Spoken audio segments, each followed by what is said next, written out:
பெரியவா சரணம். பெரியவா வானொலியின் மாலை நிகழ்ச்சிகள் ஆரம்பமாகின்றன. இன்றைய எமது நிகழ்ச்சிகள் நித்திய குரு பாதுகா பூஜா, ஸ்ரீ ரா கணபதி அவர்கள் எழுதிய புத்தகத்தின் ஒளிவடிவம், ஆன்மீக உரை, மகா பெரியவா மகிமை, உபன்யாசம். பெரியவா சரணம். பெரியவா சரணம். அடுத்த நிகழ்ச்சி நித்திய குரு பாதுகா பூஜை. शुक्लाम्भरधरं विष्णुं शशिवर्णं चतुर्भुजं प्रसन्नवदनं ध्यायेत् सर्वविघ्नोपशान्तये। ममोपात्त समस्त दुरितक्षयद्वार श्री परमेश्वर प्रीत्यर्थं गुरुप्रसाद सिद्ध्यर्थं गुरुप्रीत्यर्थं गुरुपादपूजाम् अद्य करिष्ये। गुरुर्ब्रह्मा गुरुर्विष्णुर्गुरुर्देवो महेश्वरः गुरुः साक्षात् परब्रह्म तस्मै श्रीगुरवे नमः। अपारकरुणा सिन्धुं ज्ञानदं शान्तरूपिणं श्रीचन्द्रशेखरगुरुं प्रणमामि मुदान्वहम्। सदाशिवसमारम्भां शङ्कराचार्यमध्यमाम् अस्मदाचार्यपर्यन्तां वन्दे गुरुपरम्पराम्. எல்லோரும் குருவ பெரிவாள தியானம் பண்ணிண்டு அர்ச்சனை பண்ணுவோம். அஷ்டோத்திரம். பெரியவா அஷ்டோத்திரம் பல அஷ்டோத்திரங்கள் இருக்கு. அதுல எளிமையா சுலபமா எது இருக்கோ அதை நான் இப்ப சொல்றேன். எல்லோரும் இதை கேட்டுண்டே திருப்பி சொல்ல முடிஞ்சுபா சொல்லி சொல்லி பெரிவாளுக்கு பாதத்துல ஒவ்வொரு புஷ்பத்தை அர்ச்சனை பண்ணலாம். ओम श्री कांची कामकोटि पीठाधीश्वराय नमः। श्रीमत् चंद्रशेखरेन्द्र सरस्वती गुरुभ्यो नमः। संन्यासाश्रम शिखराय नमः। काषाय दंडधारिणे नमः। सर्वपीठापहारिणे नमः। स्वामिनाथ गुरवे नमः। करुणासागराय नमः। जगदाकर्षण शक्तिमते नमः। सर्वचराचर हृदयस्थाय नमः। ओम भक्त परिपालक श्रेष्ठाय नमः। धर्म परिपालकाय नमः। श्री जयेन्द्र सरस्वत्याचार्याय नमः। श्री विजयेन्द्र सरस्वती पूजिताय नमः। शिवशक्ति स्वरूपाय नमः। भक्ताभीष्ट प्रदायकाय नमः। ब्रह्मण्य पोषकाय नमः। ब्रह्म विष्णु शिवैक्य स्वरूपाय नमः। कांची क्षेत्रवासाय नमः। कैलाश शिखरवासाय नमः। स्वधर्म परिपोषकाय नमः।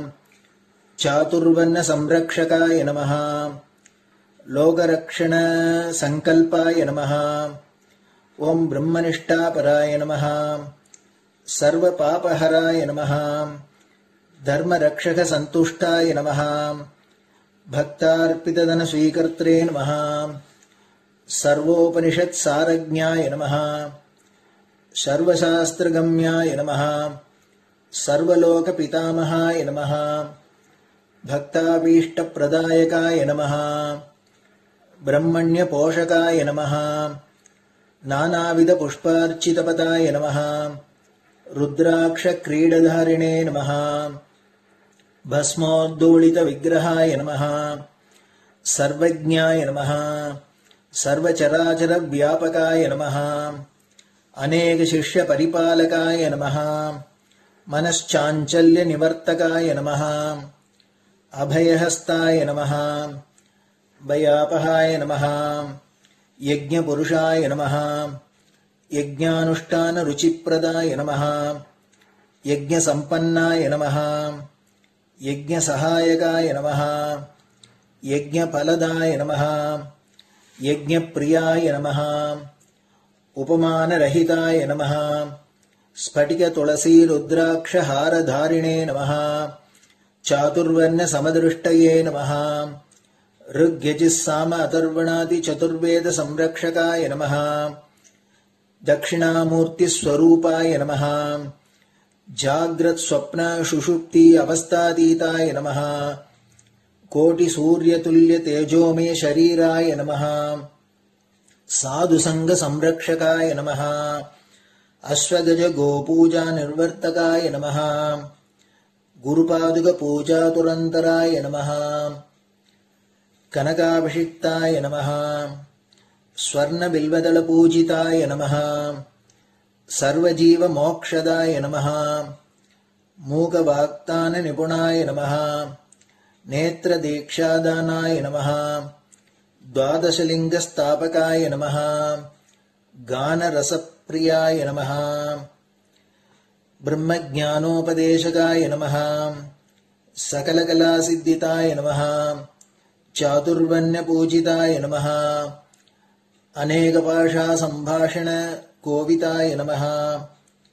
अष्टसिद्धिप्रदायकाय नमः. ओम श्री शारदामठ सुस्थिताय नमः. नित्यान्नदान सुप्रीताय नमः. प्रार्थना मात्र सुलभाय नमः. पादयात्रा प्रियाय नमः. नानाविध मतपंडिताय नमः. श्रुति स्मृति पुराणज्ञाय नमः. देव यक्ष किन्नर किंपुरुष पूज्याय नमः. श्रवणानंदकर कीर्तये नमः. दर्शनानंदाय नमः. अद्वैतानंद भरिताय नमः. अव्याच करुणामूर्तये नमः. शैव वैष्णवादि मान्याय नमः. श्री शंकराचार्याय नमः. दंड कमंडलूहस्ताय नमः. वीणा मृदंग सकलवाद्य नाथस्वरूपाय नमः. रामकथा रसिकाय नमः. वेद वेदांग आगमादि सकलकला सतस्प्रवर्तकाय नमः. हृदय गुहाशयाय नमः. शतरुद्रीय वर्णितस्वरूपाय नमः. केदारेश्वरनाथाय नमः. अविद्यानाशकाय नमः. निष्काम कर्मोपदेशकाय नमः. लघुभक्ति मार्गोपदेशकाय नमः. लिंगस्वरूपाय नमः. सालग्राम सूक्ष्मस्वरूपाय नमः. कालड्यां शंकर कीर्तिस्तंभ निर्माणकर्त्रे नमः. जितेन्द्रियाय नमः. शरणागत वत्सलाय नमः. श्रीशैल शिखरवासाय नमः. डमरुकनाद विनोदाय नमः. वृषभारूढ़ाय नमः. दुर्मद नाशकाय नमः. आभिचारिक दोषहर्त्रे नमः. मिताहाराय नमः. मृत्युविमोचक शक्त्याय नमः. श्री चक्रार्चन तत्पराय नमः. दासानुग्रह कारकाय नमः. अनुराधा नक्षत्र जाताय नमः. सर्वलोक ख्यातशीलाय नमः. वेंकटेश्वर चरण पद्म षट्पदाय नमः. श्री महात्रिपुर सुंदरी समेत श्री चंद्रमौलीश्वर पूजा प्रियाय नमः. श्रीमच्चंद्रशेखरेन्द्र सरस्वती सद्गुरु परब्रह्मणे नमः. गुरुभ्यो नमः. परमगुरुभ्यो नमः. परमेष्टिगुरुभ्यो नमः. परात्परगुरुभ्यो नमः. गुरुपरम्पराभ्यां नमः. गुरुपादुकाभ्यां नमो नमः. அடுத்தது ஊதுபத்தி இருந்தா அதை காமிச்சு தூபம், நெய் தீபம் இருந்தா காமிச்சு அதை நெய் தீபம் தீபம் காமிச்சுட்டு நைவேத்தியம் நைவேத்தியம் வெத்தலைப்பாக்கு பழம் இதுலேருந்து ஆரம்பிச்சு அவளுக்கு எது சௌரியமோ அதுபடி நைவேத்தியம் பண்ணலாம். அதுக்கு அடுத்தது கற்பூர ஹாரத்தி பண்ணி எல்லோரும் பிரதட்சிண நமஸ்காரம் பண்ணி பெரியவாள்கிட்ட பிரார்த்தனை பண்ணிண்டு எல்லோரும் க்ஷேமமா இருக்கணும், லோகம் பரம மங்களமா சௌக்கியமா இருக்கணும், எல்லோரும் வியாதி வெக்க இல்லாத ஆயுராரோக்கிய ஐஸ்வர்யத்தோட சாந்தம் அமைதியோட ஞான வைராக்கியத்தோட எல்லோரும் நல்லவர்களாயிருந்து நன்மையை அடையணும்னு பிரார்த்தனை பண்ணி இந்த பூஜையை தினம் செய்யலாம். குரு பிரம்மா குரு விஷ்ணுர் குரு தேவோ மகேஸ்வரः குருः சாட்சாத் பரபிரம்ம தஸ்மை ஸ்ரீ குரவே நமः. அபார கருணா சிந்தும் ஞானதம் சாந்தரூபிணம் ஸ்ரீசந்திரசேகர குரும் பிரணமாமி முதான்வகம். சதாசிவசமாரம்பாம் சங்கராச்சார்யமத்யமாம் அஸ்மதாச்சார்யபர்யந்தாம் வந்தே குருபரம்பராம். குரு பாதபூஜை நிறைவடைஞ்சது. பெரியவா சரணம். பெரியவா சரணம். பெரியவா வானொலியில் நேயர்கள் அடுத்து கேட்க இருப்பது ஸ்ரீ ரா கணபதி அவர்கள் எழுதிய புத்தகத்தின் ஒளி வடிவம். அளிப்பவர் ஸ்ரீமதி உமா சங்கர் அவர்கள்.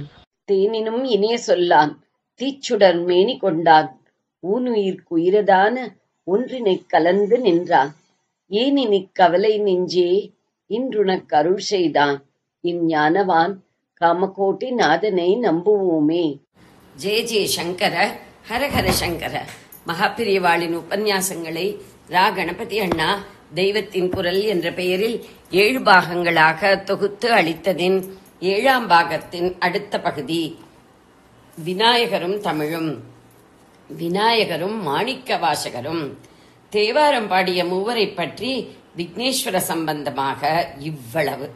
ஆனால் மாணிக்க வாசகர் அவருடைய திருவாசகத்திலே பிள்ளையாரை பற்றி ஒன்றுமே சொல்லவில்லை. இருந்தாலும் அவருடைய வாழ்க்கையிலே இவர் நெருக்கமாக சம்பந்தப்பட்டிருக்கிறார். ரொம்ப பேருக்கு தெரியாத கதை சொல்கிறேன். பழங்காலத்திலே பாண்டிய நாட்டிலே இருந்து சோழ தேசம் போகிறதற்கு ஆவுடையார் கோவில் வழியாகத்தான் நல்ல சாலை இருந்தது. மாணிக்கவாசகர் காலத்தில் ஆவுடையார் கோவிலுக்கு திருப்பெருந்துறை என்று பெயர். அங்கே வழிப்போக்கர்கள் தங்குவதற்கு ஒரு சத்திரம் இருந்தது. அதற்கு பக்கத்தில் வானம் பார்க்க, அதாவது கூரை இல்லாமல் ஒரு பிள்ளையார் உட்கார்ந்திருப்பார். வெயிலில் வந்த யாத்ரீகர்கள் ஒரு கூரையின் கீழ் ரெஸ்ட் பண்ணிக்கொள்ளும் சத்திரத்துக்கு பக்கத்திலேயே இப்படி அத்தனை வெயிலையும் தன் மேலே வாங்கிக் கொள்கிற ஒரு பிள்ளையார். இன்னும் சில இடங்களிலும் இப்படி உண்டு. அங்கேயெல்லாம் வெயில் உகந்த பிள்ளையார் என்று அவருக்கு பேர் சொல்வார்கள். இங்கேயோ வெயில் காத்த பிள்ளையார் என்று பேர். என்ன வித்தியாசம் என்றால், மற்ற இடங்களில் ஜனங்கள் அனுபவிக்கிற வெயில் கஷ்டத்தை நாமும் அவர்களோடு சேர்ந்து அனுபவிப்போமே என்று சிம்பதியிலே அவராக வெயிலை பிரியப்பட்டு உகந்து ஏற்றுக்கொள்கிறார். இங்கேயோ அதற்கு மேலே ஒரு படி போய் சத்திரத்தில் தங்கினவர்கள் அப்புறம் யாத்திரை தொடரும் போது வெயிலால் கஷ்டப்படாமல் அந்த வெயிலை அவர்களுக்குமாக சேர்த்து வைகேரியஸ் சஃபரிங் என்கிறார்களே, அப்படி தாமே வாங்கிக் கொண்டு அவர்களை உஷ்ணத்திலிருந்து காப்பாற்றுகிறார். அதனால் வெயில் காத்த பிள்ளையார் என்று பெயர் பெற்றிருக்கிறார். பாண்டிய ராஜாவுக்காக குதிரை வாங்க போன மந்திரி திருவாதவூரர் அப்புறம் மாணிக்க வாசகர் என்ற மகானான கதை தெரிந்திருக்கும். அவர் குதிரை வாங்க போகிற வழியில் அந்த திருப்பெருந்துறை சத்திரத்தில் தான் ராத் தங்கினார். அப்போது அவருடைய ஸ்வப்னத்திலே வெயில் காத்த பிள்ளையார் தோன்றினார். வெயிலா, சஃபரிங்கா, எதுவும் தெரியாத பரபிரம்மே தாம் என்று வாதவூரருக்கு தெரிவிக்க நினைத்து தான் ஒருத்தரே பிரம்மா, விஷ்ணு, ருத்ரர் ஆகிய 3 ரூபமுமாக மாறி அவருக்கு காட்சி கொடுத்தார். கொடுத்த அப்புறம் இந்த ஊரிலே பரபிரம்மத்துக்கு கோவில் கட்டு, அரூபமாகவும் நிர்குணமாகவும் இருக்கிற தத்துவத்துக்கு எப்படி கோவில் கட்டுவது என்று கேட்காதே. அதற்கு நேரடியாக கோவில் கட்ட முடியாதுதான். ஆனாலும் அப்படி ஒரு தத்துவம் உண்டு என்று சகல ஜனங்களுக்கும் துளியாவது நினைப்பு வர வேண்டுமல்லவா? அதற்காகத்தான் அதை சிம்பாலிக்காக, உருவகமாக புரிந்து கொள்ளும்படி ஒரு கோவில் கட்டச் சொல்கிறேன். பிரம்மம் அருவம். நாம் பார்க்கிற மூர்த்திகளுக்குள் சிவலிங்கம் தவிர பாக்கி எல்லாம் உருவம். சிவலிங்கத்துக்கு அவயவங்கள் கொண்ட உருவமும் இல்லை, அது அருவமும் இல்லாமல் ஒரு நீள உருண்டையாயிருக்கிறது. அதனால் அரு உருவம் என்று அதற்கு பேர். சிவலிங்கத்துக்கு பீடம் இருக்கிறதே, ஆவுடையார் என்று, அதுவே பிரம்ம, விஷ்ணு, ருத்ர ஸ்வரூபம். அதற்கு மேலே சிவம் என்கிற அருவ பிரம்மம் இருப்பதை சிம்பாலிக்காக காட்டத்தான் லிங்கம் வைத்தது. ஆனால் உருவ தத்துவத்திலேயே ருஷியுள்ள ஜனங்கள் அதை மறந்துவிட்டு லிங்கத்தையும் ஒரு உருவமூர்த்திதான் என்று நினைக்கிறார்கள். பொதுஜனங்கள் உள்ள ஸ்திதியில் அப்படி நினைப்பதுதான் இயற்கை. அதனால் மற்ற கோவில்களிலெல்லாம் அப்படியே இருந்துவிட்டு போகட்டும். ஆனாலும் இத்தனாம் பெரிய தேசத்தில் ஒரு இடத்திலாவது வேதத்தின் பரம தாத்பரியமான பரபிரம்மத்தை, அருவப்பரம்பொருளை அழுத்தமாக ஞாபகப்படுத்த ஒரு ஆலயம் வேண்டாமா? உருவம் என்பதிலிருந்து அருவுருவம் என்கிற வரையில் கொண்டு விட்டிருக்கிற ஈஸ்வரனுக்குத்தான் அதற்கும் அடுத்த ஸ்டேஜான அருவமாக வைத்தும் கோவில் கட்டினால் பொருத்தமாயிருக்கும். ஜனங்களின் மனோபாவத்துக்கும் அதுவே சரியாய் வரும்.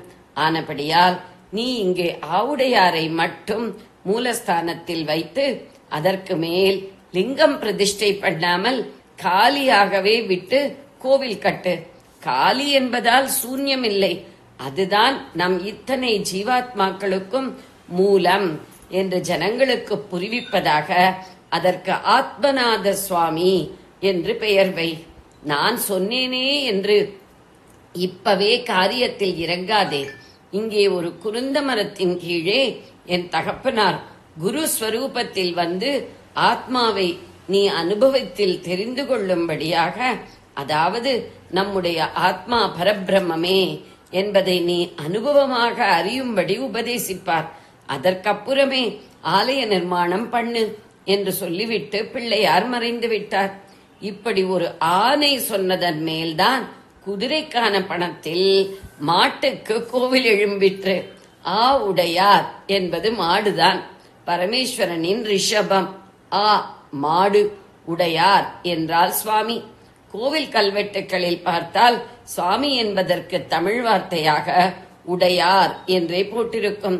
ராஜராஜீச்சுரமுடையார், திருநாகேச்சுரமுடையார் என்கிற மாதிரி மற்ற மாடுகளுக்கெல்லாம் தலைமையில் அவற்றுக்கு சுவாமியாக உள்ள ரிஷபம் தான் ஆவுடையார்.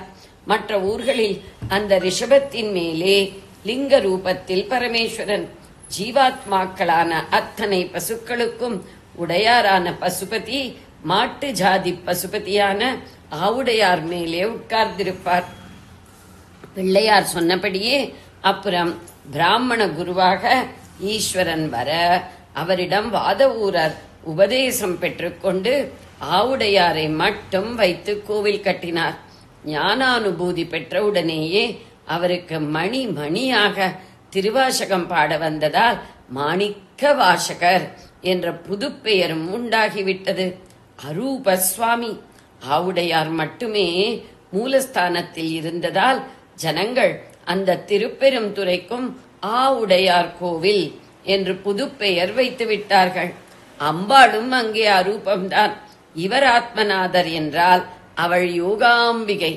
இப்படி அவர்களை அரூபமாக விட்டதற்கு வட்டியும் முதலுமாக மாணிக்கவாசகர் என்ன பண்ணினார் என்றால், கோவில் கட்டச் சொன்ன பிள்ளையாருக்கே அங்கே 3 மூர்த்திகள் சேர்ந்தார் போல் வைத்து விட்டார். அவர் இவருக்கு மும்மூர்த்திகளாக 3 ரூபத்தில் தரிசனம் தந்ததால் இவரும் அவருக்கு 3 மூர்த்தி வைத்து விட்டார். மும்மூர்த்திகளும் அவரே என்று காட்டுவதாக. இரட்டை பிள்ளையார் பல ஊரில் உண்டு. ஆவுடையார் கோவிலில் மட்டும் 3 பிள்ளையார். ஜெய ஜெய சங்கர, ஹர ஹர சங்கர.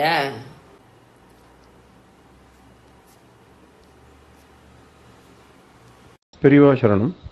இந்நிகழ்ச்சியின் அடுத்த பகுதி நாளை மாலை இதே நேரத்தில் ஒளிபரப்பாகும். பெரியவா சரணம். பெரியவா சரணம். பெரியவா வானொலியில் நேயர்கள் அடுத்து கேட்க இருப்பது திரு கவிக்கண்ணன் அவர்களின் ஆன்மீக உரை. பெரியவா சரணம். ராம் ராம். ஸ்ரீ குருப்யோ நமஹ. ஜெய ஜெய சங்கர, ஹர ஹர சங்கர. பெரியவா வானொலி நேயர்கள் அனைவருக்கும், மகா பெரியவாவுடைய பக்தர்கள் அனைவருக்கும் அடியேன் கவிக்கண்ணனின் அன்பு கலந்த நல்வாழ்த்துக்கள். ராம் ராம். ஜெய ஜெய சங்கர, ஹர ஹர சங்கர. ஸ்ரீ குருப்யோ நமஹ. இன்றைய தினம் நாம ஆச்சாரியர் ஒரு சரணாகதி தத்துவத்தை நமக்கு எப்படி சொல்றாங்கிறத பார்க்க போறோம். இது 12வது ஸ்லோகம் சுப்பிரமணிய புஜங்க ஸ்தோத்திரத்துல. அவர் ரொம்ப அவனுடைய மகிமையை பத்தி சில விஷயங்கள் எல்லாம் சொல்லிட்டு அவனுடைய சாமர்த்தியத்தை பத்தி எல்லாம் கொஞ்சம் சொல்லிட்டு அதுக்கப்புறமா என்ன பண்றார் அப்படின்னு கேட்டாக்க, நான் உன்னை என்னன்னைக்கு ஆராதிக்கிறேன் அப்படின்னு சொல்றாரு. முதல்ல ஸ்லோகத்தை பார்க்கலாமா?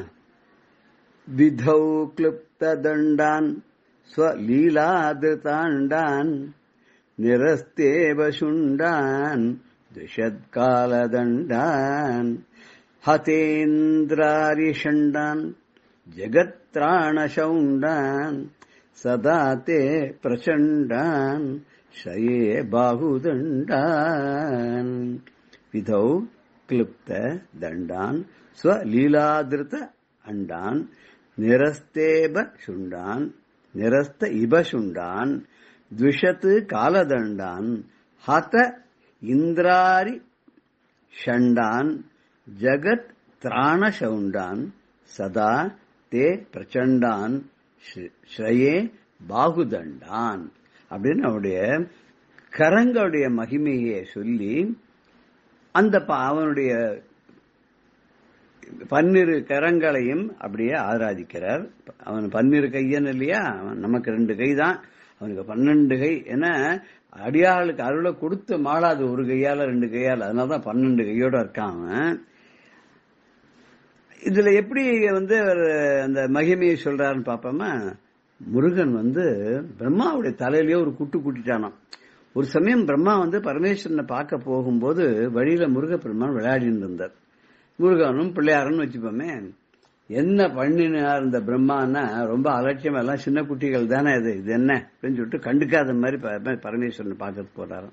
உடனே முருகப்பெருமான் என்ன பண்ண, சின்ன குட்டியா இருந்தாலும் ரொம்ப ஸ்மார்ட்டா இருக்கும். இந்த காலத்துல கூட நம்ம பார்க்கணும், பல குழந்தைகள்லாம் ரொம்ப ஸ்மார்ட்டா இருக்கும். அது கேட்கிற கேள்விக்கெல்லாம் நம்மளால எதிர்பார்க்கவே முடியாது, பதிலும் சொல்ல முடியாது. முருகன் கேட்டான், இங்க வாயா, நீ யாரு அப்படின்னு கேட்டான். நான் தான் பிரம்மான். பிரம்மான்னா நான் தான் படைக்கும் தொழில் பண்றேன். ஓ அப்படியா, படைக்கும் தொழில் பண்ற நீரு, சரி நான் ஒரே ஒரு கேள்வி கேட்கறேங்க, பதில் சொல்லிட்டு போமே. நீ விளையாடின்னு இருப்ப உங்க அண்ணாவோட, நீ என்ன கேள்வி கேட்கறது? உங்க அப்பாவே என்ன கேள்வி கேட்கறது இல்ல, நீ என்ன கேள்வி கேட்கறது? உங்க மாமாவும் என்ன கேள்வி கேட்கறது இல்ல, சும்மா போ அப்படின்னு. என்ன கோவம் வந்து முருகனுக்கு டக்குன்னு வழி மாறிச்சு. என்னன்னா வேலை வச்சுண்டு நான் கேட்கற கேள்விக்கு பதில் சொல்லிட்டு போறதானா போ, இல்லன்னா இந்த குகைக்குள்ள அவனை ஜெயில வைக்கிறேன். என்ன அப்படின்னு, பிரணவம்னா என்ன, பிரணவத்தினுடைய அர்த்தம் என்ன, பொருள் என்ன, சொல்லு. அவர் பேபேன் மூச்சார். அவருக்கு படைக்கிறதுக்கு மொத்தம் தான் தெரியும், அதுக்கு தான் மகாவிஷ்ணு அருள் பண்ணியிருக்கார். அவர் படைச்சுட்டே இருக்கார். அவர்கிட்ட போய் இந்த மாதிரி கேள்வி எல்லாம் கேட்டா, உனக்கு தான் வேதம் 4 வேதமும் தெரியுமோனோ, சதுர்வேதமும் 4 முகத்தால ஓதரி அர்த்தம் சொல்லணும். ஐயோ எனக்கு வேதம் தெரியும், அர்த்தம் தெரியாதுன்னு. இப்ப கூட நம்ம பார்க்கலாம், நிறைய பண்டிதாலாம் வேத அத்தியாயம் எல்லாம் பண்றாரு. அதாவது ரிக்வேதி, யஜுர்வேதி, அப்புறம் திவேதி, திரிவேதி, சதுர்வேதி, நாட்டெல்லாம் பார்த்தா அதர்வ வேதி எல்லாம் கூட இருக்கா. அவெல்லாம் அப்படியே பாராயணம் பண்ணி வச்சிருப்பா. நிறைய பேருக்கு அதுக்கு அதனுடைய அர்த்தங்கள்லாம் தெரியாதுன்னு பாஷ்யம் படிச்சிருக்க மாட்டா. சங்கர பாஷ்யம் எல்லாம் படிச்சிருந்தா தானே தெரியும், பாஷ்யம் எல்லாம் படிச்சிருக்க மாட்டா. இது கேட்டான்னா பேபேன்னு முடிச்சோடனே போ இந்த குகைக்குள்ள போன்னு போட்டு அடைச்சுட்டார். அதுக்கப்புறம் பரமேஸ்வரன் பார்த்தா, என்னடா அது பிரம்மா வரேன்னு சொன்னா டைம் ஆச்சு காணுமேன்னு தேடின்னு வந்தா இங்க ஜெயிலுக்குள்ள போட்டிருக்கு, காப்பாத்துங்கிறார். அவர் வேற 4 முகத்தாலையும். பரமேஸ்வரன் கேட்ட, என்ன இந்த மாதிரி, நான் தான் உள்ள போட்டிருக்கேன். ஏன் உள்ள போட்டேன்னு, அந்த ஆளுக்கு பிரணவம்னா என்னன்னு தெரியல, அர்த்தமும் தெரியல. இவர்னா படைப்பு தொழில் பண்றது, அர்த்தம் சொல்லிட்டு பண்ண சொல்லுன்னு. உனக்கு தெரியுமா? எனக்கு தெரியும், தெரியறதுனால தானே கேட்கிறேன். எனக்கு அர்த்தம் தெரியாத அவர் கேட்கிறேன். எனக்கு அர்த்தம் தெரியாத கேட்டேன்னா நான் சிஷ்ய பாவத்துல இருந்து கேட்டிருப்பேன். அர்த்தம் தெரியுன்றதுனால தான் அப்படி கேட்டேன். ஓஹோ அப்படியா, உனக்கு தெரியும்னா எனக்கு சொல்லுன்னார். சும்மா இந்த மாதிரி அதிகாரம் பண்ணி கேட்டாலும் சொல்ல முடியாது, கேட்கிற விதத்துல கேட்டாலும் சொல்லுவேன். எப்படி கேட்கணும், நீ பணிவோட கீழே உட்காந்துவா, நான் சின்ன குழந்தை, உங்க காதுல சொல்லணும், வலது காதுல உன் தோல்ல ஏறி சொல்றேன். சரின்னு பரமேஸ்வரன் முட்டி போட்டு கீழே உட்கார்ந்துட்டார். அவரோட தோல்ல ஏறி இந்த முருகப்பெருமானவனும் பிரணவத்துக்கு உபதேசம் பண்ண. அதனாலதான் சுவாமிநாதன் பேரு. சுவாமிக்கே நாதன், சுவாமியார் பரமேஸ்வரனுக்கே நாதனாளனுக்கு தான் சுவாமிநாதன். இன்னைக்கு கூட நமக்கு சுவாமி மலையில சுவாமிநாத பெருமாள் நம்ம பார்க்கலாம். அதத்தான் இங்க ரொம்ப அழகா சொல்ற, விதோ கிளிப்த தண்டான். அதுக்கப்புறம் பரமேஸ்வரன் கேட்டதுனால அவர் ரிலீஸ் பண்ணிட்டார். பண்றதுக்கு முன்னாடி தலையில ஒரு குட்டு குட்டிட்டு அனுப்பிச்சாராம். அதனால விதோ கிளிப்த தண்டான், பிரம்மாவிடம் பிரம்மாவுக்கே தண்டனை கொடுக்கக்கூடிய அளவுக்கு ஒரு பவர் இருந்த உன்னுடைய கைகள். லீலா திருத்த அண்டான், தன்னுடைய மகிமையினாலே தன் கரங்களாலேயே இந்த பூமியை தாங்குறான்னா. இங்க எல்லாருக்கும் சந்தேகம், பூமியை தாங்கிறது ஆதிசேஷன் தானேன்னா. ஆனா முருகனும் சர்ப்ப ரூபமா இருக்கார். கர்நாடகா எல்லாம் பார்த்தேன்னா எல்லா இடத்துலயும் முருகனுக்கு தனியா கோவிலா இருக்காது, எல்லாம் சர்ப்ப ரூபமா தான் வழிபடுவா. எங்கெல்லாம் சர்ப்பமா இருக்கோ அதெல்லாம் வந்து சுப்பிரமணியான்னு கூட ஒரு ஊர் இருக்கு, அங்கேயும் சர்ப்ப ரூபத்துல ரொம்ப பிரசித்தமான ஊர் சுப்பிரமணியம் இருக்கு. இங்க வந்து காத்தாலேருந்து சாயங்காலம் வரைக்கும் அபிஷேகாதிகள், பூஜைகள், புனஸ்காரங்கள், அர்ச்சனைகள், அப்புறம் ஃப்ரீயா அன்னதானம்லாம் ரொம்ப அமோகமா இருக்கும். அங்கேயும் வந்து சுப்பிரமணிய சுவாமிக்கு சர்ப்ப ரூபத்தில் தான் அவெல்லாம் வழிபடுவா. அப்பேற்பட்ட அந்த அவர் வந்து இந்த பூமி உலகத்தெல்லாம் தன்னோட கையால தாங்குறாராம். நிரஸ்த இபசுண்டான், ரொம்ப வெறி பிடிச்ச ஒரு யானைய ரொம்ப அலட்சியமா அதனுடைய துதிக்கையை பிடிச்சு முறுக்கி ஒரு 2 சுத்து கீழே போட்டு அதை வந்து அடக்கிட்டாராம். அப்புறம் துஷத்து காலதண்டான், யமனை கூட துவம்சம் செய்யறவர். அவன் சத்ருவா அவன் தான் துவம்சம் பண்ணுவான். முருகன் இருக்கிற இடத்துல யமன் எட்டி கூட பார்க்க மாட்டான். அப்படிப்பட்ட ஒரு பவர்ஃபுல்லானவன் அந்த கையில வந்து வேலை வச்சுட்டு இருக்கான். முருகன் வந்து யமனை கூட தண்டிக்கக்கூடிய பவர் அவனுக்கு உண்டான். ஹத இந்திர அரி ஷண்டான், இந்திரனுக்கு எதிரியாக இருந்தக்கூடிய சூரபத்மன் முதலான அசுரர்களை எல்லாம் அழித்தவனாக இருக்கான். ஜகத்து திராண சவுண்டான், இந்த உலகத்தை எல்லாம் காப்பாற்றுகின்ற விஷயத்துல ரொம்ப சாமர்த்தியத்தோடு இருக்கக்கூடியவனா. அப்பேற்பட்ட அந்த முருகன் பிரசண்டான் அப்படின்னு சொன்னாக்க ரொம்ப சாமர்த்தியமா உடையவனவன், சத்துருக்களுக்கெல்லாம் பயத்தை கொடுக்கிறவனா இருக்கான். அப்பேற்பட்ட அவனுடைய பாகுதண்டான், அவனுடைய 12 கரங்களையும் சதா நான் ஸ்ரயே ஆசைத்திருக்கிறேன். தே உன்னுடைய பாகு, அப்படிப்பட்ட முருகா உன்னுடைய 12 கரங்களையும் நான் தினந்தோறும் தியானிக்கிறேன், ஆராதிக்கிறேன் அப்படின்னு சொல்றார். எப்படிப்பட்டது? பிரம்மாவுக்கே தண்டனை கொடுக்கக்கூடியவனும்,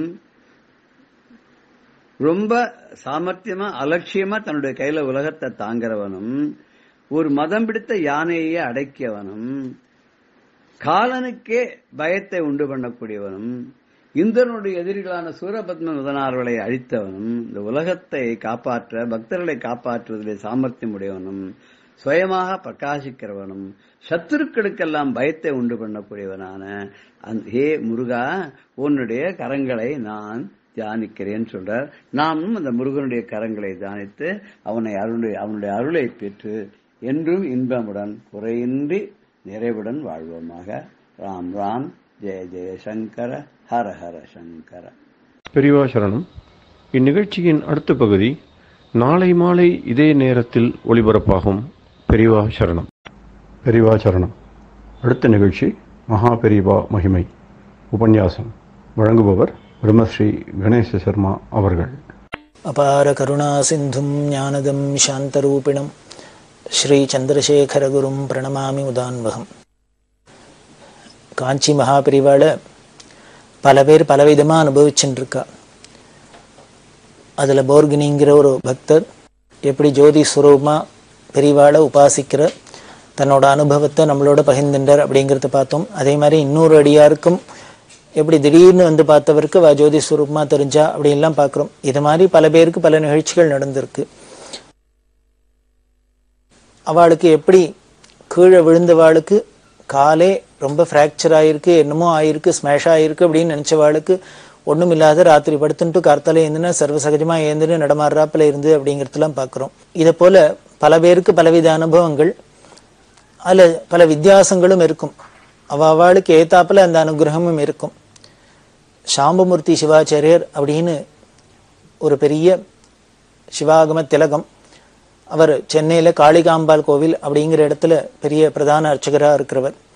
அவருக்கு பெரியவாழ்கிட்ட ஏற்பட்ட அனுபவங்கள்லாம் ரொம்ப சிறப்பானது. அவர் ரொம்ப அழகாக பெரியவாளை பற்றி சொல்கிறதே இதோ தெய்வம் இதே தெய்வம் அப்படிம்பார். இதோ இங்கே தான் தெய்வம் இருக்குது, இதான் தெய்வம் அப்படின்னு சொல்லுவார். இதோ தெய்வம் இதே தெய்வம் அப்படின்னே சொல்லுவார். அந்த காளிகாம்பா கோவிலுக்கு வந்திருக்கிறதே பெரியவா அவருக்கு பல விதங்கள்ல உபதேசம்லாம் பண்ணியிருக்கா. உங்க அப்பா ரொம்ப ஸ்ரத்தையா பூஜை பண்ணியிருந்தாரு. இந்த கோவில்ல இருக்கிற யந்திரம் ரொம்ப விசேஷம், அதனாலே அம்பாளும் ரொம்ப விசேஷமா இருக்கா. ரொம்ப வசந்த இடம் உனக்கு கிடைச்சிருக்கு, கட்டியா பிடிச்சிக்கோ, விடாத பிடிச்சிக்கோ அப்படின்னு சாமூர்த்தி சிவாச்சாரியாருக்கு பெரியவா உபதேசம் பண்ணினா. அந்த காளிகாம்பாளுக்கு தங்கத்தினால தும்பப்பூ மாலை பெரியவா காணிக்கையெல்லாம் கொடுத்துருக்கா. இதெல்லாம் ரொம்ப அவர் சந்தோஷமா நினைவு கூறுவர். அது மாதிரி இவருக்கு என்னன்னா, சில வெளிநாட்டுக்கெல்லாம் போக வேண்டிய ஒரு நிர்பந்தம் ஏற்பட்டது. அங்கங்க வெளிநாட்டுல அமெரிக்காலாம் கோவில்லாம் கட்டி இந்த பக்தி பரவ ஆரம்பிச்சோன்னு அங்க போய் கும்பாபிஷேகம் பண்றது, அங்க உண்டான அந்த ஆகம காரியங்கள்லாம் பண்றதுக்கு இது மாதிரி சிவாச்சாரியெல்லாம் வேண்டிருக்குமே, வைதிகள்லாம் வேண்டிருக்குமே, அதுக்காக இங்கேருந்து ஆஃபர்லாம் வந்தது. இவருக்கு ஒரு குழப்பம். பெரியவாள்கிட்ட வந்து கேட்டு, ஏன்னா பெரியவா அப்படி எல்லாம் சமுத்திரம் தாண்டி போறத விரும்ப மாட்டாளே அப்படின்னு. பெரியவா உடனே வேண்டாமே, நீ போய் பண்ணுவானே, வேற யாரான அந்த கும்பாபிஷேகத்தை பண்ணட்டுமே அப்படின்னு. ஆனா இப்படி பல நாட்கள் இருந்தா கூட அதுக்கப்புறம் கடைசியில என்ன ஆயிடுத்து, இந்த பக்தர்களோட ஒரு நிர்பந்தம் இவருக்கு போக முடியுமா ஆச்சு. பெரியவா வேண்டான்னு சொல்லியிருக்கா, இருந்தாலும் நம்ம பேருக்குமே அப்படின்னு ஒரு மனசுக்குள்ள ஒரு தாபமும் இருந்தது. அதுக்கப்புறம் ஒரு தடவை வரத்தே பெரியவா சொன்னா, நீனாவே ஆசைப்பட்டு போகல, யாரோ ஆசைப்பட்டா அந்த ஆசையை பூர்த்தி பண்ணிக்கிறதுக்காக போனேன், அதனால நீ ஆசைப்பட்டு ஒண்ணு பண்ணாதனால அது தோஷம் இல்லைன்னு வச்சுக்கலாம், அங்க போனாலும் ஏதோ நல்ல காரியம் தான் பண்ணிட்டு வந்திருக்க அப்படின்னு. அதுக்கு பெரியவாளே இவரோட மனசுக்கு சரி, இவர் குற்ற உணர்வோட ஃபீல் பண்றானே, அதுக்கு ஒரு சாந்தி அடையட்டும் அப்படின்னு பெரியவா சொல்லியிருந்தா. அப்படி இருந்த அந்த சிவாச்சாரியருக்கு, சாமூர்த்தி சிவாச்சாரியருக்கு ஒரு தரம் ஏர்போர்ட்லேருந்து வரத்தே ஏர்போர்ட்டுக்கு பக்கத்தில் பெரிய ஆக்சிடென்ட் ஒன்று ஆயிடுது. இந்த ஆக்சிடென்ட் ஆனா இவர் ஆஸ்பத்திரியில இருக்கார். ரொம்ப சீரியஸா அடிபட்டு ரொம்ப கஷ்ட நிலைமையில ஆஸ்பத்திரியில இருந்தார். அந்த சமயத்துல பெரியவா என்ன பண்ணா, இந்த விஷயத்தை தெரிஞ்சுட்டு தன்னோட அடியார்கள்ட்ட பிரசாதம் கொடுத்தனுச்சா. இந்த சிவாச்சாரியருக்கு, சாமூர்த்தி சிவாச்சாரியர் ரொம்ப மனசு நெகிழ்ந்து போச்சு, சந்தோஷமா இருந்தது. எப்போ பெரியவா பிரசாதம் கொடுத்து அனுப்பிச்சிட்டாலும் நமக்கு எல்லாம் சரியாயிடும் அப்படின்னு. அதே போலயே கொஞ்ச நாள்ல அவருக்கு உடம்பு குணமாச்சு, ஆஸ்பத்திரியில டிஸ்சார்ஜ் ஆன வீட்டுக்கு வந்தாச்சு. வீட்டுக்கு வந்தோன்னா முதல்ல பெரியவாளை போய் தரிசனம் பண்ணணும் அப்படின்ட்டு போய் பெரியவாளை தரிசனம் பண்ணி வந்தனம் பண்ணார். வந்தனம் பண்ணினோன்னு பெரியவா முதல்ல கேட்ட கேள்வி என்ன தெரியுமோ, அதுதான் ஆச்சரியம். அதுதான் பெரியவா விட்டு கேட்கிறா, இப்படி ஒரு பெரிய விபத்து ஏற்பட்டு வந்திருக்காரு, உனக்கு எங்க அடிபட்டுது அங்க அடிபட்டுது, ஏதானே இப்ப சௌரியமா இருக்கே அப்படிலாம் கேட்கக்கூடாதோ. அதெல்லாம் ஒண்ணுமே கேட்கல. பெரியவா என்ன பண்ணா, சரி இப்போ முத்திரையெல்லாம் ஒழுங்கா போட வருதா, சிரமம் இல்லாத முத்திரையெல்லாம் போட வருதா அப்படின்னு. அது ஆகம சாஸ்திரப்படி பார்த்தோம்னா, நம்ம யந்திரம் தந்திரம் மந்திரம் அப்படின்லாம் இருக்கு இல்லையா, அந்த தந்திரங்கள்ல பூஜா தந்திரங்கள்ல இப்படி முத்திரை காமிக்கிறது, இந்த மாதிரி இந்த விஷயங்களுக்கு, இந்த உபச்சாரங்களுக்கு இந்த முத்திரை அப்படிலாம் இருக்கும் இல்லையோ. இது சிவாச்சாரியாலா இருக்கிறவா அதுல எல்லாத்துக்கும் அந்த ஆகம விதிப்படி எல்லாம் பூஜையெல்லாம் பண்ணணும், கும்பாபிஷேகம்னு எல்லாம் பண்ணா அந்த முத்திரையெல்லாம் பண்ணி ஆகணுமே. இதை கேட்கிறா முதல்ல, உனக்கு முத்திரையெல்லாம் சிரமம் இல்லாத போட வருதா.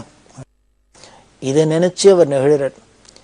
நான் இப்படி அடிபட்டு வந்திருக்கேன், உனக்கு என்னாச்சு, உடம்பு இப்போ வலியெல்லாம் இல்லாத இருக்கியா, சௌக்கியமாச்சா, சொஸ்தமாச்சா, அதை கேட்கல. உடனே பெரியவா என்ன கேட்கிறேன்னு, உனக்கு கையெல்லாம் சரியா இருக்கும் இல்லையோ, முத்திரையெல்லாம் ஒழுங்கா போட வருதோ இல்லையோ அப்படின்னா என்ன அர்த்தம் அப்படின்னு. பெரியவாளுக்கு உயிர் மூச்சா இருக்கிறது அந்த வேத ஆகம சாஸ்திரம் இதுதான் அப்படிங்கிறது நமக்கு தெரியறது. நாம அப்ப இந்த சரீரம் இருக்கிறதே, இந்த மனுஷ பிறவி எடுத்ததே இந்த மாதிரி சத்காரியங்கள் பண்றதுக்கு, இந்த ஈஸ்வர ஆராதனத்துக்கு தான் அப்படின்னு நமக்கு சொல்றாப்புல இருந்தது பெரியவா. இதை நினைச்சுன்னு தான் அவர் உருகிறார் பெரியவா. அப்படின்னா அவளோட அந்த மனோபாவம் புரியறது. அவளுக்கு எது திருப்தி, எதை பண்ணினா நாம் அவளை திருப்திப்படுத்தலாம், எது அவளுக்கு சந்தோஷம் கொடுக்கும் அப்படின்னு இந்த ஒரு மாதிரி ஒரு நிகழ்ச்சிகள்லேருந்துலாம் நமக்கு தெரியறது. உனக்கு முதிரையெல்லாம் சிரமம் இல்லாத போட வருதான்னு கேட்டது அப்படின்னு சொல்லி அவர் உருகுவர். இப்படி ஒவ்வொருத்தருக்கும் ஒவ்வொரு விதமா அந்த பெரியவாளோட அனுகிரகத்தை நமக்கு எடுத்து காமிக்கிறார். எப்படியெல்லாம் நாம இதெல்லாம் நினைச்சுக்கலாம், பாவிச்சுக்கலாம் அப்படிங்கிறாப்புல. மாப்போ சிவஞானம் அப்படின்னு ஒரு பெரிய புலவர், தமிழ் பண்டிதர், அவர் பெரியவாளை பத்தி வர்ணிக்கிறதே ரொம்ப அழகா வர்ணிக்கிறார். அவர் என்ன சொல்றார், ஆதிசங்கர பகவத் பாதாள் காலத்துல இல்லையேன்னு எனக்கு ஒரு குறை இருந்தது, இருக்கும் எப்பொழுதுமே. ஏன்னா ஆச்சாரியோட பிரபாவத்தை கேட்டு அவரோட சித்தாந்தத்தெல்லாம் பார்த்து அவரோட கிரந்தங்கள்லாம் பார்த்தா ரொம்ப குறையா இருக்கும். இப்பேற்பட்ட ஒரு பெரிய மகான் இருந்திருக்கார், ஒரு மேதாவி இருந்திருக்கார், அவர் காலத்துல நாம இல்லையேன்னு ஒரு குறை இருக்கும். ஆனா அந்த குறை எப்ப தீர்ந்ததுன்னு, பெரியவா காலத்துல நாம இருந்தோம், பெரியவாளோட நாமளும் இருக்கோம், பெரியவாளோட பழகினோம் அப்படிங்கிறதுக்கு அப்புறம் இந்த ஆதிசங்கரோட இல்லையேங்கிற குறை தீர்ந்தது. ஏன்னா அந்த சங்கரோட அதே பீடத்துல அவரோட வாரிசா இருக்கிற பெரியவாளோட இருந்தது, அந்த குறைய போக்கெடுத்து அப்படின்னு மாப்போசி சொல்ற. அதே மாதிரி பல சந்தர்ப்பங்கள்ல பெரியவாள்கிட்ட பேசுற பாக்கியம் கிடைச்சிருக்கு. அவர் இன்னொன்னு குறிப்பா சொல்றது என்ன தெரியுமோ, தெய்வத்தின் குரலை பத்தி. பெரியவாளோட வாக்கு, அந்த உபன்யாசங்கள் தெய்வத்தின் குரல் நானும் திரும்பி திரும்பி பல முறை படிச்சிருக்கேன். படிக்க படிக்க அப்படியே அபூர்வமா இருக்கு அப்படின்னு மாப்போசி சொல்றவர். இன்னொன்னு சொல்வார், அன்னன்னைக்கு பேப்பர்ல நியூஸ் எல்லாம் பார்க்கறதே உலகத்துல எங்கெல்லாமோ என்னெல்லாமோ ஒரே அமளிதமளிகள்லாம் நடந்துட்டு, எத்தனையோ அலங்கோலங்கள்லாம் நடக்குது, எத்தனையோ நிகழ்ச்சிகள், விரும்பத்தகாத நிகழ்ச்சிகள்லாம் நடக்கிறது. இப்படி வெளி உலகத்துல எங்கெல்லாமோ நடக்கிறதும் நம்ம பாரத தேசத்துக்கும் பக்திக்கும் ஸ்ரத்தைக்கும் பேர் போன கர்மானுஷ்டானுக்கும் பேர் போன இந்த பாரத தேசங்களையும் இப்படிலாம் நடக்கிறது. இந்த ஜனசமூகத்திலையும் இது மாதிரிலாம் சீரழிஞ்சு போறது, கெட்டு போறாப்புல இருக்கே அப்படின்னு நினைக்கிறது எல்லாம் ரொம்ப மனசு வருத்தமா இருக்கும். அப்ப பெரியவாளை தான் நினைச்சுப்பேன்.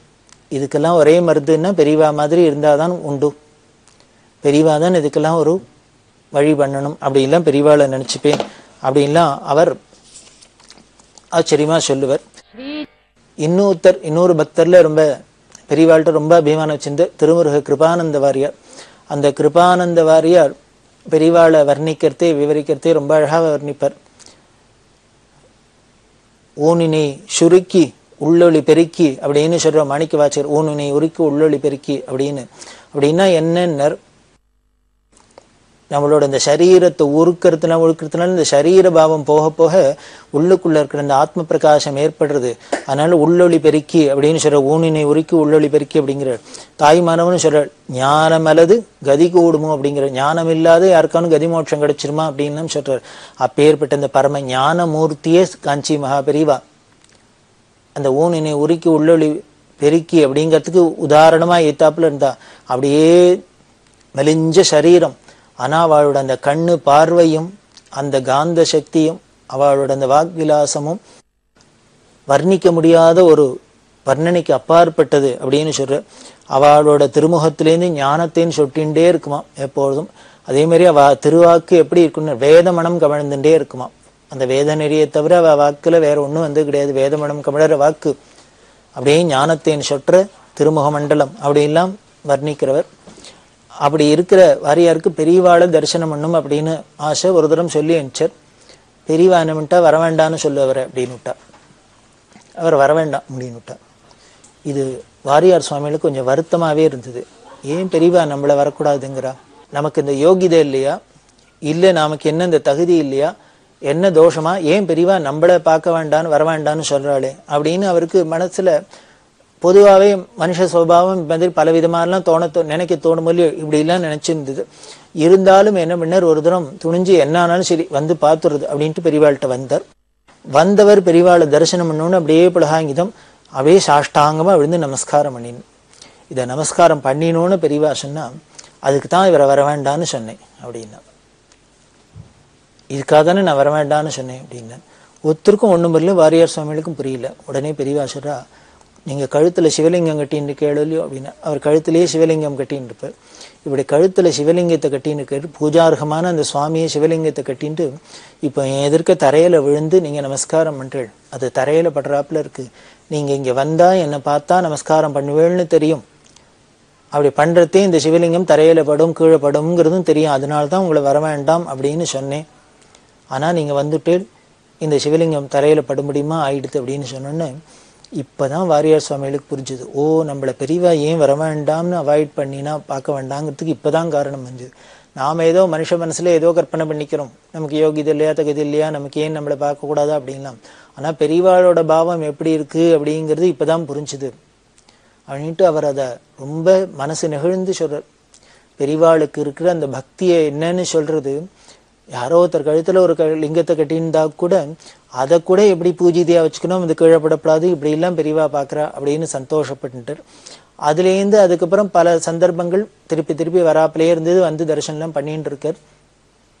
இதே பெரியவா வேதாகம சில்ப சதஸ் அப்படின்னு சாதுர்மாசியங்கள்ல பல இடங்கள்ல நடத்தினா அப்படின்னும். அப்ப இந்த காஞ்சிபுரத்துல நடக்கிற சதஸுக்கும் வாரியார் சுவாமிகளை வர சொன்னா அவரும் பல நிகழ்ச்சிகள்ல கலந்துட்டு இருக்கார். இது மாதிரி சதஸ் எல்லாம் அப்போ சிவஞானம் இன்னும் வாரியார் சுவாமிகள் பல அறிஞர்கள்லாம் வந்து தங்களோட சொற்பொழிவு மூலமா எல்லாருக்கும் நல்ல விஷயங்கள்லாம் சொல்லியிருக்கா. அதில் வாரியார் சுவாமிகளும் ஒரு தரம் வந்திருக்கார். வந்தா முதல்ல பெரியவாள்கிட்ட தரிசனத்துக்கு வந்தார். வந்தோடனே சாயந்தரம் அவருக்கு ப்ரோக்ராம் இருக்கு இந்த சதஸ்தில். பெரியவா கிட்ட என்ன பேச போறீள் அப்படின்னா, இதை கேட்டோடனே வாரியார் சுவாமிகள் பார்த்தார். பெரியவா ஏதோ மனசுல அபிப்பிராயம் இருக்கும் போல இருக்கு, அதனால பெரியவா ஏதோ அபிப்பிராயப்படுறாளோ அதை சொன்னா அதை பேசினேன் அப்படின்னு. ஏன்னா நாம ஏதானும் அது என்ன பேசலாம்னு தீர்மானம் பண்ணின்னு வந்திருக்குமா, இல்ல ஏதானும் புதுசா ஏதானும் சொன்னா அதை பேசலாமா அப்படிங்கிறதுனால கேட்கறாளாக்கும் அப்படின்னு. பெரியவா எப்படி சொல்றாளோ ஏதானும் சொன்னா அபிப்பிராயம் இருந்தா அதை சொல்லட்டும், அதை வேணா நானும் பேசுறேன் அப்படின்னு. பெரியவா திருப்பாவை பத்தி சொல்லுங்களே அப்படின்னு. வாரியாருக்கு கொஞ்சம் அதிர்ச்சியா இருந்தது, இதை எதிர்பார்க்கல. காரணம் பெரியவா வேற ஏதானு சொல்ல போறா. ஏன்னா வாரியார் சுவாமினாலே முருகனை பத்தி சைவத்தை பத்தி அப்படிங்கிறது எல்லாருக்கும் பிரசித்தமா தெரிஞ்சது. அப்படி இருக்கிறது திடீர்னு ஒரு வைஷ்ணவ கிரந்தமான திருப்பாவையை பத்தி சொல்லு அப்படின்னோன்னு அவர் எதிர்பார்க்கல.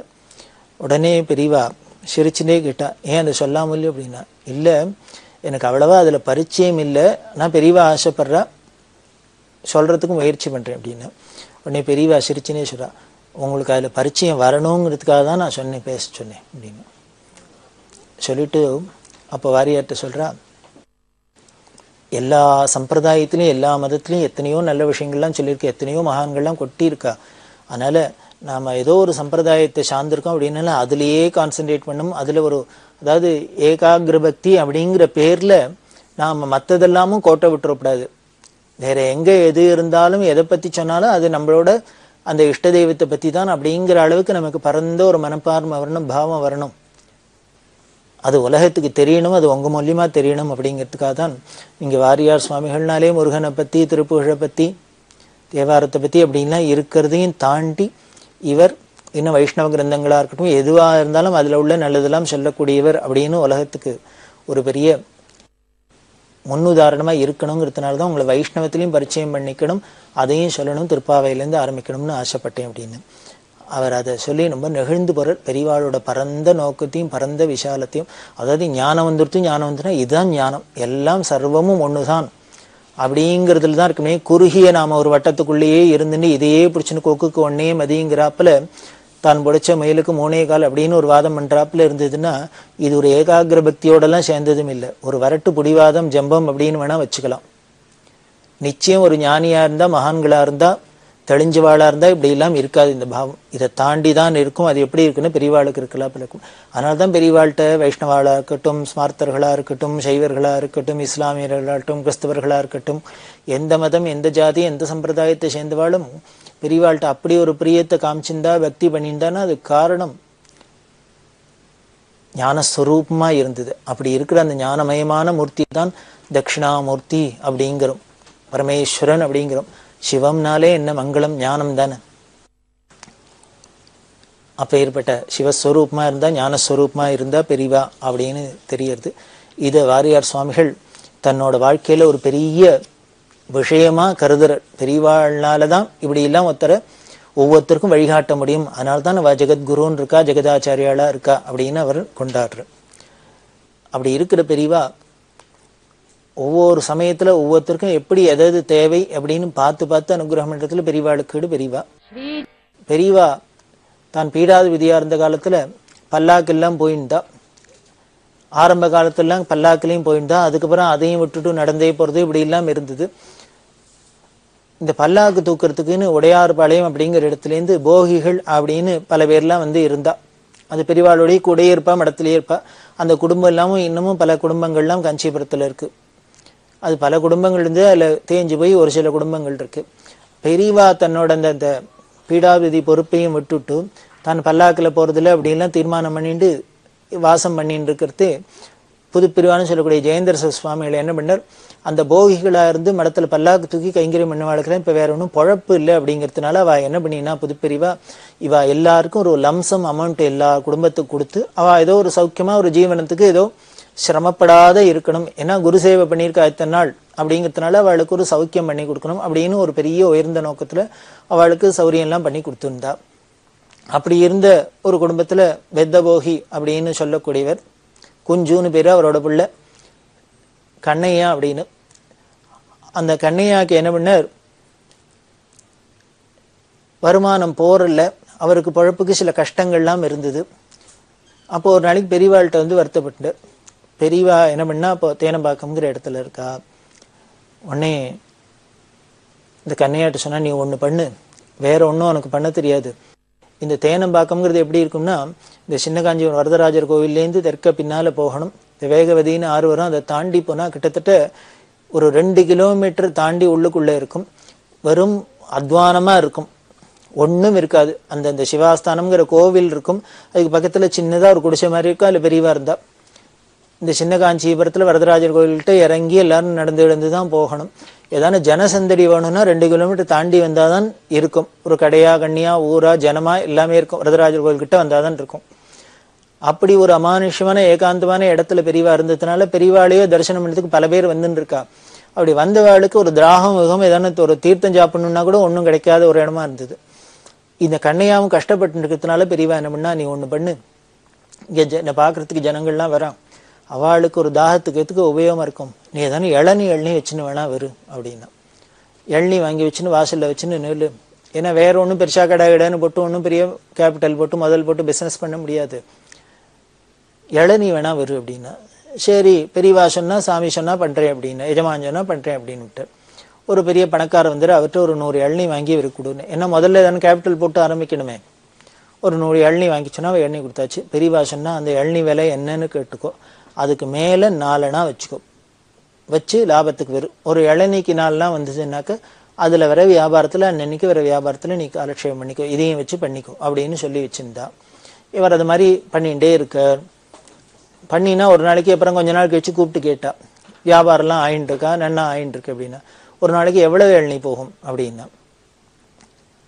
போகும், பெரியவாளை பார்க்கறதுக்கு நிறைய கூட்டம் வரதுனால 50 100 கூட போகலாம் அப்படின்னா. சனி ஞாயிறா இருந்தா லீவு நாளா இருந்தா இன்னும் நிறையாவே போகும் அப்படின்லாம் பெரியவா பேசியிருந்தா. இதுக்கு நடுப்புற ஒரு நாளைக்கு என்ன பண்ணா, அங்க தீர்த்தத்து கூட ஒன்றும் வசதி இல்லாததுனால தங்கிட்ட கைங்கரி ஸ்ரீகண்டன் அப்படின்னு அவர்கிட்ட சொல்லியிருந்தா, இங்க வர ஜனங்களுக்கெல்லாம் தாகமா இருக்கும், நீ ஒண்ணு பண்ணு, நிறைய காலங்காலத்துல நீர்மோர் கரைச்சி வச்சுக்கோ, இங்க வச்சுட்டு வெளியில வச்சுக்கோ, இங்க வர ஜனங்களுக்கெல்லாம் தாகமா இருந்தா நீர்மோர் கொடு அப்படின்னு சொல்லி வச்சிருக்கா. அது ரொம்ப நாளா நடந்துன்னு வருது. இப்ப இந்த கன்னியாக்கு இளநீ வியாபாரம் பண்ண சொன்னதுக்கு ஆரம்பிச்சதுக்கு அப்புறம் பெரியவா என்ன பண்ணா, ஸ்ரீகண்டன் விட்டா, நாளையில இருந்து யாருக்கும் இளநீ கொடுக்க வேண்டாம், இளநீ கரைச்சி இந்த நீர்மோர் கொடுக்க வேண்டாம், கரைச்சி வைக்காத அப்படின்னா. அவருக்கு புரியல, பெரியவா ஒரு நாளைக்கு நீர்மோர் கரைச்சி வச்சுக்கோங்கிறா, இப்ப திடீர்னு வேண்டாங்கிறா அப்படின்ட்டு. உடனே பெரியவா காரணம் சொல்றா, எதுக்குன்னா வேற ஒண்ணும் இல்லை, கண்ணையா வெளியில இளநீ வச்சுன்னு விற்க சொல்லியிருக்கோம், நீங்க உள்ளுக்குள்ள நீர்மோர் கொடுத்துட்டீங்கன்னா அவ வெளியில போய் காசு கொடுத்து இளநீ வாங்கி சாப்பிட மாட்டா, அவனுக்கு வியாபாரம் ஆகாது, அவனுக்கு கஷ்டமா இருக்கும். அவனுக்கு வியாபாரம் ஆகணும்னா நம்ம இங்க நீர்மோர் கொடுக்கறத நிறுத்தினாதான் அவருக்கு வியாபாரம் ஆகும், அவருக்கு ஏதோ வருமானம் வரும் அப்படின்னு. இது கூட இருந்தவாளுக்கெல்லாம் ரொம்ப மனசு நெகிழ்வா இருந்தது. பெரியவாளோட பாவத்தை பாருங்க, எப்படி எல்லாம் பாக்குறா, பார்த்து அனுகிரகம் பண்றாளே அப்படின்ட்டு. அப்படி இல்ல இந்த கண்ணையாக்கு அனுகிரகம் பண்ணியிருந்தா இப்படி பல நாள் ஆச்சு. அப்புறம் வியாபாரம் என்ன போயிட்டே இருந்தது. மனுஷா தானே, இப்படி நிறைய வியாபாரம் ஆக இந்த 4 அணா லாபம் வச்சுக்கிறது கொஞ்சம் கொஞ்சமா வேலை போய், அதாவது 1 ரூபாய் இளநீ 1.25 ரூபாய்க்கு வித்துது அப்படின்னா இப்போ 1 ரூபாய்க்கு வித்து இந்த வாங்கின இளநீ 3 ரூபாய்க்கு விற்கிற அளவுக்கு போயிடுத்துது. இது பெரியவாளுக்கு ஒரு நாளைக்கு தெரிய வந்துடுத்து. அது எப்படி தெரிய வந்ததுன்னா, யாரோ ஒருத்தர் கார்ல வந்திருக்கா குடும்பத்தோட, அதுல ஒரு பையனையும் அழிச்சுன்னு வந்திருக்கா. அந்த பையன்ட்டு பெரியவா பேசியிருந்தா. பேசின்னு இருக்கிறதே வந்து கார்த்தாலேருந்து வந்து இங்கே இருக்கேளே, இது தாகம் வேணா எதானே சாப்பிட்டேளா அப்படின்னா. இல்ல வரத்தையே எங்க அப்பா வாங்கி கொடுத்தான். என்ன கொடுத்தானே? இளநீன. ஏது அப்படின்னு. வாசல்ல யாரோ ஒருத்த வச்சு நிற்கிறாங்க, அங்க வாங்கி சாப்பிட்டோம். அப்படியா அப்படின்னு. யாரெல்லாம் சாப்பிட்டேன்? நான் சாப்பிட்டேன், எங்க அம்மா சாப்பிட்டா, அப்பா சாப்பிட்டா, எல்லாரும் சாப்பிட்டா. 5 பேர் 5 இளநீ சாப்பிட்டோம் அப்படின்னு. எத்தனை ரூபா கொடுத்தோம்? 15 ரூபா கொடுத்தோம் அப்படின்னு. இதை வாங்கினுட்டா மனசுல பெரியவா. 5 பேர் 5 இளநீ சாப்பிட்டுருக்கா, 15 ரூபா அப்படின்னா 3 ரூபாய்க்கு ஒரு இளநீ போறது அப்படிங்கிறது தெரிஞ்சு கொடுத்து. அப்புறம் கொஞ்ச நாள் கழிச்சு உடனே இந்த கண்ணையா அவ கூப்பிட்டுட்டு பழையபடி எல்லாம் விசாரிச்சுட்டு, இப்போ இளநீ என்ன விலைக்கு விற்கிற அப்படின்னா. அவர் பதில் சொல்லல. உடனே பெரியவா, போரும், இனிமே இளநீ இங்க விற்க வேண்டாம், எடுத்துரும் அப்படின்ட்டு. அவருக்கு எதுக்காக என்னன்னு புரியல. ஏன்னா ஒரு தூரம் பெரியவா வருன்னு சொன்னா வித்தம், இப்ப வேண்டான்னு சொல்லிட்டா எஜமாஞ்சர உத்தரவு விட்டுட்டார், அவ்வளவுதான். இதை எதை குறிக்கிறது அப்படின்னு, அவருக்கு சிரமப்படுறேன் அப்படின்னு சொல்றதே பெரியவா ஒரு உபதேசத்தை பண்ண சொன்னா. ஆனால் அதுல என்ன ஆயிடுத்து அப்படின்னு பெரியவா மேல 4 நாள் வச்சு விருன்னு சொன்னா அதுக்கு மேல வைக்க ஆரம்பிச்சோன்னு என்ன பண்ணிட்டான தர்மஸ்வரூபமா இருக்கிறதுனால உடனே அவருக்கு பேராசை வந்துட போறது, அதுல போய் மாட்டினோட போறார், அவருக்கு பாப்பம் வந்துட போறது அப்படிங்கிறதுனால அதை அரெஸ்ட் பண்ற. இதுல இந்த ஆங்கிள் தான் பார்க்கணும். அப்போ அவருக்கு பழப்புக்கு என்ன பண்ணுவார், அதுக்கு கூட வச்சு லாபம் வச்சு வித்தா அது தப்பா அப்படின்னு தோணலாம். எந்த ஒரு பிசினஸ்னாலும் எதுலையுமே ஒரு தர்மம் உண்டோ இல்லையோ, காலம் போற போக்குல தான் ஸ்ரீரஞ்ச மடத்துல எதுலையுமே ஒரு எத்திக்ஸ் இல்லை, எதுலையுமே ஒரு தர்ம சிந்தனை இல்லை. எல்லாரும் எதை வேணா பண்ணலாம், இப்படி வேணா பண்ணலாம், இப்படி வேணா இருக்கலாம் அப்படிங்கிறப்பல இருக்கு. இப்படி எப்படி வேணா நாம இருக்கிறது, எதை வேணா பண்றது அங்கீகரிக்கிறதுக்கு ஒரு குருன்னு ஒருத்தர் வேணுங்கிறது அவசியம் இல்லை. இப்படி எல்லாம் நமக்கு ஆசாபாசங்கள் நாம ஸ்லிப்பாற சமயத்துல நம்மள அதுலேருந்து மீட்டு கொண்டு வந்து நமக்கு நல்லது பண்ணணும் அப்படிங்கிறதுக்கு தான் ஒரு குருங்கிற ஒரு ஸ்தானமே இருக்கு, குருவே இருக்க. குருவாய் வருவாய் அருள்வாய் குகனே அப்படின்னா எதுக்கு அப்படின்னர், இது மாதிரி நமக்கு கண் திறந்து ஞானத்தை கொடுத்து தெளிவை கொடுத்து நம்மள்கிட்ட பாபம் அண்டாத நம்ம நல்ல வழியில போய் நல்ல கதியை அடையணும் அப்படிங்கிறதுக்காக தான். அதுதான் இங்க தெரியறது. இந்த கன்னியாக்கு வழி சொன்ன பெரியவாளே திருப்பி அதை வேண்டான்னு சொல்றா அப்படின்னா அதை நாம புரிஞ்சுக்கணும். அதுதான் பெரியவாள்கிட்ட. அப்படி இருக்கிற பெரியவா இன்னும் பல பேருக்கு பலவிதமான நல்லதை பண்ணிட்டு எப்படிலாம் இருக்காங்கிறத நாம தொடர்ந்து பார்க்க போறோம். பெரியவா சரணம். இந்நிகழ்ச்சியின் அடுத்த பகுதி நாளை மாலை இதே நேரத்தில் ஒளிபரப்பாகும். பெரியவா சரணம். பெரியவா சரணம். அடுத்த நிகழ்ச்சி திருவாசக இன்னிசை. வழங்குபவர் ஸ்ரீ சத்குருநாத தேசிகர் அவர்கள். பெரியவா சரணம். திருச்சிற்றம்பலம். திருக்கழுக்குன்ற திருப்பதிகம். பிணக்கிலாத பெருந்துரைப் பெருமான்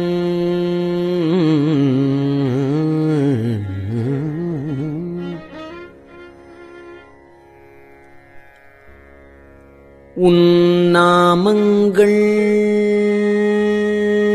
பேசுவார்க்கு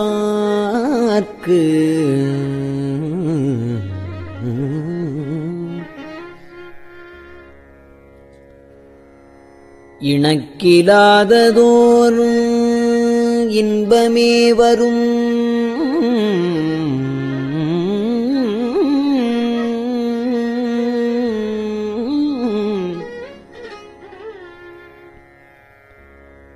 துன்பமே துடைத்து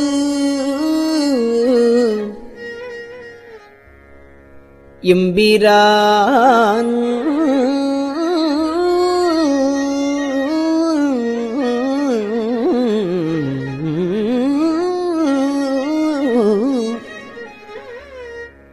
உனக்கிலாததோர் வித்து மேல் விளையாமல்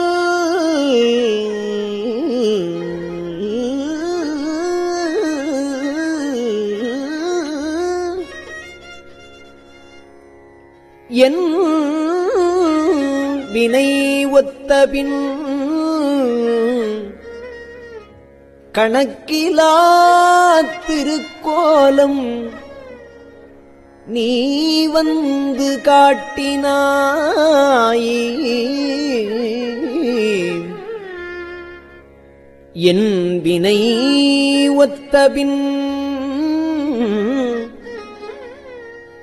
கணக்கிலா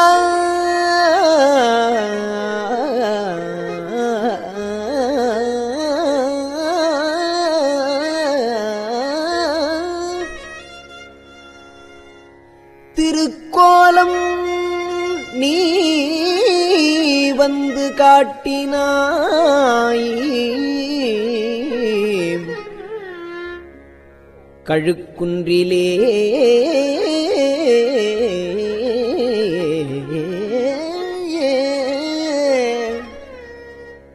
பிட்டு நேர்பட மண் சுமந்த பெருந்துரைப் பெரும் பித்தனே சட்ட நேர்பட வந்திலா சழக்கனேன் உனைச் சார்ந்திலேன்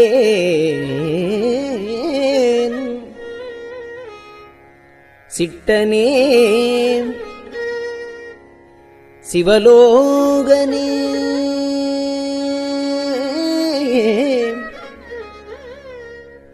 சிறுநாயினும் கடையாயையும் கட்டனேனையும்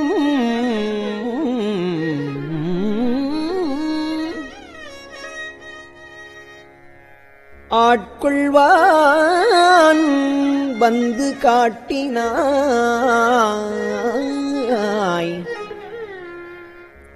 கழுக்குன்றிலே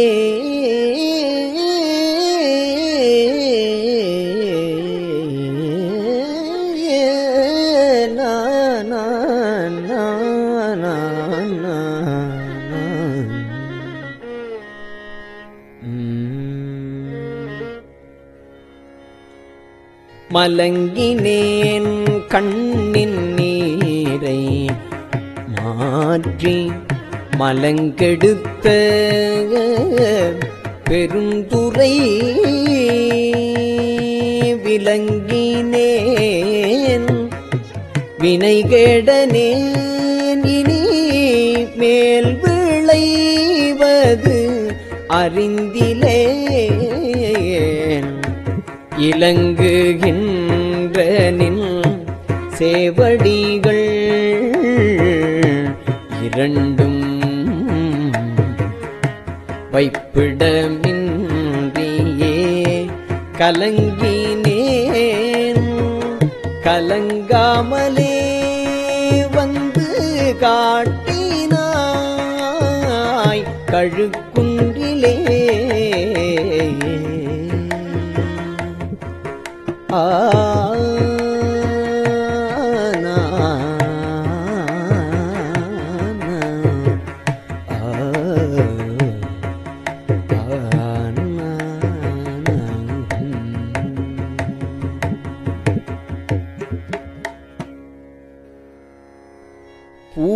பூணுணாததோர் அன்பு பூண்டு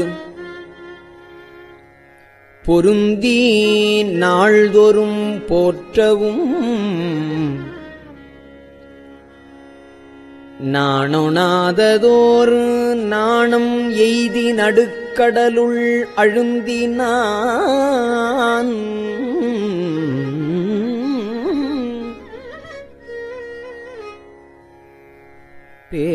பேணுணாத பெருந்துரை பெருந்தோணி பற்றி உகைத்தலும் காணுணா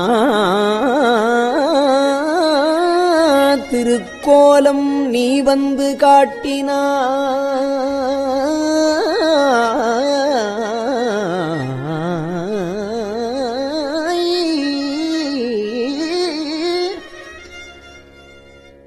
காணுணாத திருக்கோலம் நீ வந்து காட்டினாய்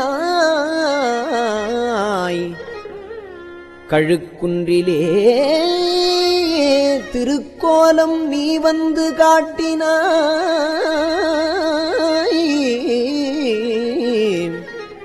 கழுக்குன்றிலே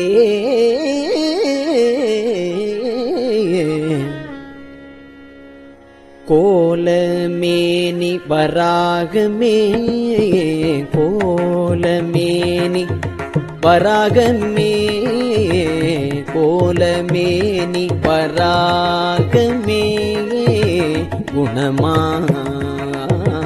பெருந்துரை கொண்டலே சீலமேதும் அறிந்திலாத என் சிந்தை வைத்த சிகாமணி ஞாலமே கரியாக நான் உனை நச்சி நச்சிட வந்திடும் காலமே உன்னை ஓத நீ வந்து காட்டினாய் கழுக்குன்றிலே பேதம் இல்லதோர் கற்பு அளித்த பெருந்தூரை பெரு வெள்ளமே ஏதமே பல பேச நீ என்னை ஏதிலாமுனம் என் செய்தாய் ஏதமே பல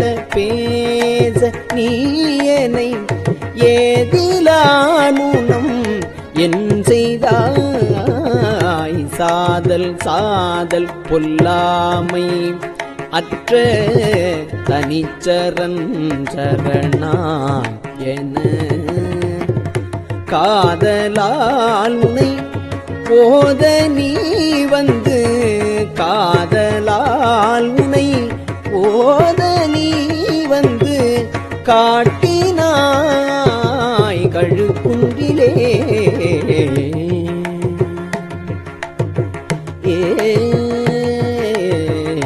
இயக்கிமார் 64 இயக்கிமார் 64 எண்குணம் செய்த ஈசனே மயக்கமாயதோர் மும்மலப்பழ வல்வினைக்குள் அழுந்தவும் துயக்கருத்து என்னை ஆண்டு கொண்டு நின் தூய்மலர் கழல் தந்து என்னை கயக்க வைத்து அடியார் முனே வந்து காட்டினாய் கழுக்குன்றிலே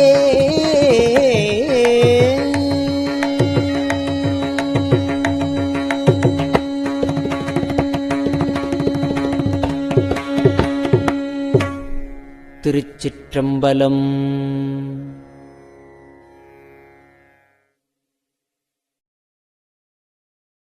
பெரியவா சரணம். இந்நிகழ்ச்சியின் அடுத்த பகுதி நாளை மாலை இதே நேரத்தில் ஒளிபரப்பாகும். பெரியவா சரணம். பெரியவா சரணம். பெரியவா வானொலியின் இன்றைய நிகழ்ச்சிகளின் நிறைவாக திருப்பொன்னூசல் வழங்குபவர் சத்குருநாத தேசிகர் அவர்கள். பெரியவா சரணம். திருச்சிற்றம்பலம். திருப்பொன்னூசல். மாதாடு பாகத்தன் உத்தரகோசமங்கை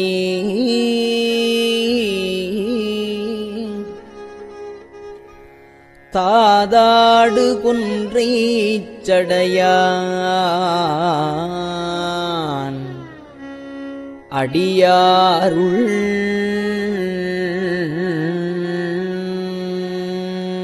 கோதாட்டி நாயேனை ஆட்கொண்டு என் தொல்பிறவி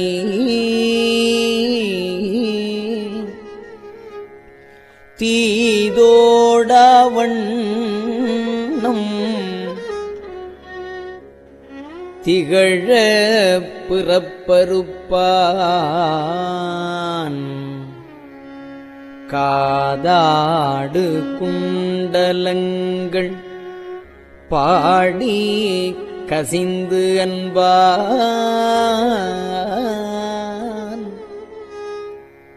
போதாடு பூன்முலையே போதாடு பூன்முலையே பொன்னூசல் ஆடாமோ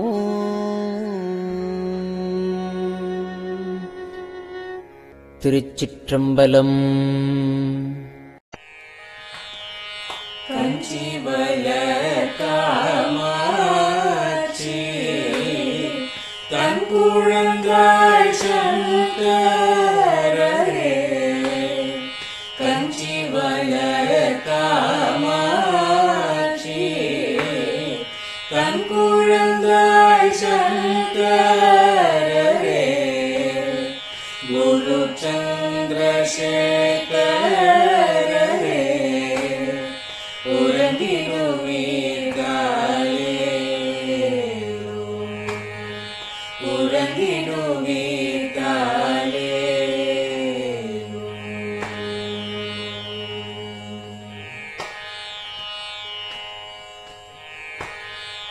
ஆதிகுரு சங்கரராய் அன்றொரு நாள் வந்த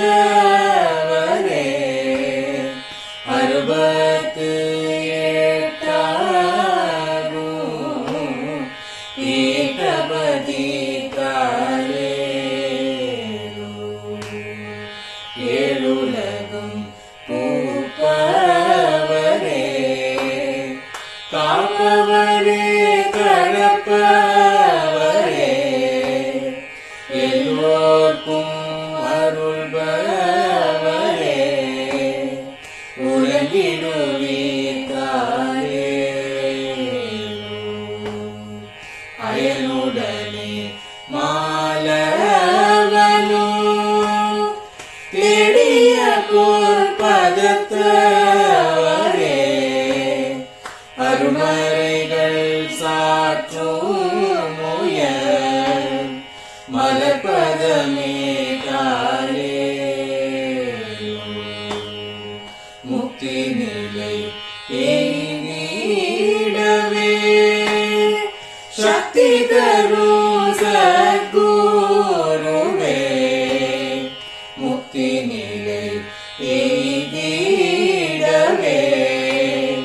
சக்தி தரும் சத்குருவே நித்தமெங்கள் நாவீசையில் நித்திரை கொள்தாயே நித்தமெங்கள் நாவீசையில் நித்திரை கொள்தாளே நித்தமெங்கள் நாவீசையில் நித்திரை கொள்தாளே